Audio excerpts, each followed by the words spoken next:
Some things are impossible to know, but it is impossible to know these things. Hello, good day, and welcome to Paul Schindler, podcast on things is here for you. Not surprisingly, I'm your host, Paul Schindler. Thank you for listening. As a way of thanking the people who started listening to this podcast because of Computer Chronicles content, I'm going to continue to offer a tidbit at the top of each podcast for a while, despite the obvious fact that someday I'm going to run out of anecdotes. I only reviewed software for 10 years. Find lots of Computer Chronicles confirmation at Compchron.com. Anyway, as with many of these stories, this is one that the tech staff became sick to death of hearing repeated. Each show began with a sound check. People in front of the camera were asked to say a few words so their volume level could be established. I was once told to rein it in. The sound person said, "You're wearing a microphone so you don't have to speak directly to the people at home." This podcast and my column should be a hobby, not a hellhole. I just want to provide a few people with a few minutes of my dazzling prose each week in my own voice. I'm going to stop spending hours on meticulous editing and trying to make it a perfect 10-minute podcast. Henceforth, it's going to be 10 minutes adjacent. And you may hear me breathe now and then between sentences or hear a small flub left in. Holy cow, how could I have missed this? The Naked Gun 2025 with Liam Neeson and Pamela Anderson. The last Naked Gun was supposed to be the last Naked Gun. But like so many successful franchises, stretching all the way back to Sherlock Holmes, you can't keep a good concept down. Even with Leslie Nielsen and O.J. Simpson dead, Liam Neeson as Frank Drebin Jr.? I'd see this movie just to watch the scenes in the trailer. The showbiz savvy among you know that such is the point of a trailer. I can't count the number of films I've seen that showed all the good material in the trailer. Other times, some of the good material in the trailer doesn't make it into the film. I'm sure there's lots of good scenes in this movie that I haven't seen yet. If I linger at the end of my life, I want to loop on my deathbed of Galaxy Quest, all the Airplane and Naked Gun movies, and one daily showing of Groundhog Day. I may not last long, but I'll go out laughing. The Washington Post reported that several newspapers ran a summer reading list with one big problem. Many titles were made up by AI. The supplement, which ran in the Chicago Sun-Times and the Philadelphia Inquirer, also had unidentifiable quotes. The freelance writer of the section said he'd used AI and didn't double-check the work. The papers say they'll take more care in the future. Regular reader Stephen Coquette checks in with his thoughts about the declining birth rate.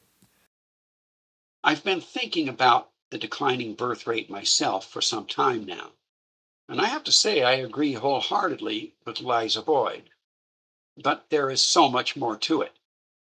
Have you noticed that every economy on the planet, every economy worthy of being called an economy, that is, depends on continual growth?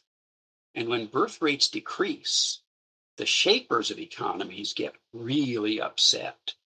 It isn't hard to figure out why.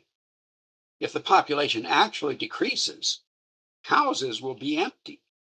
There will be no need to build more and more and more at an ever-increasing rate.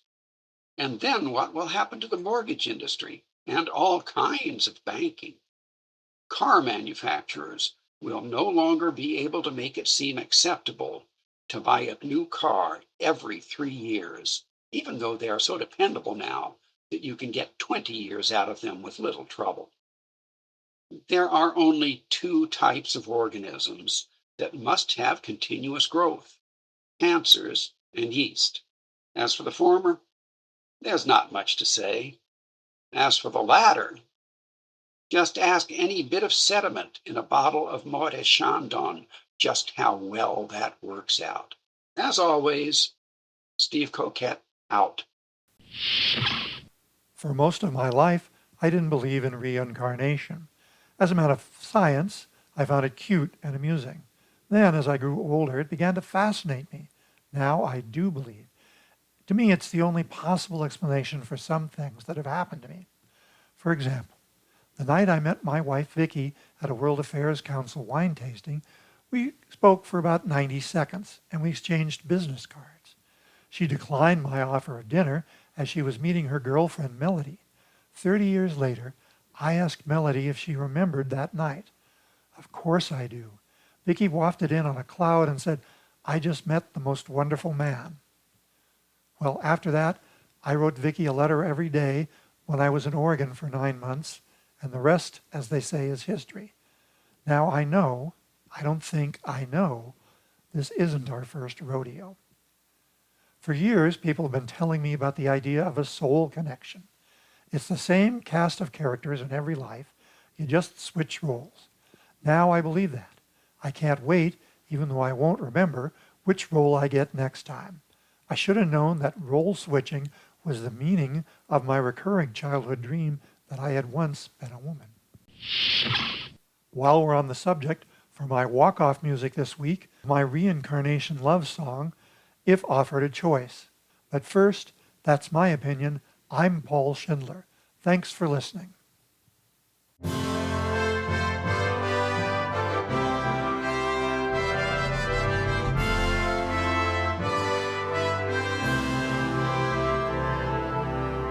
Reincarnation, I'd be surprised if we're offered choices about other lives.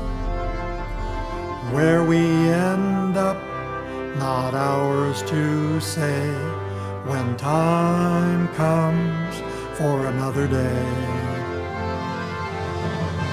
If you're offered a choice, please pick me again. Forces cosmic, karmic, vast, but in case you're ever asked, I'd be pleased no end if you chose to dance with me again. And so I hope that you will do the very thing that I plan to, raise your voice if offered a choice. If you're offered a choice, please pick me again.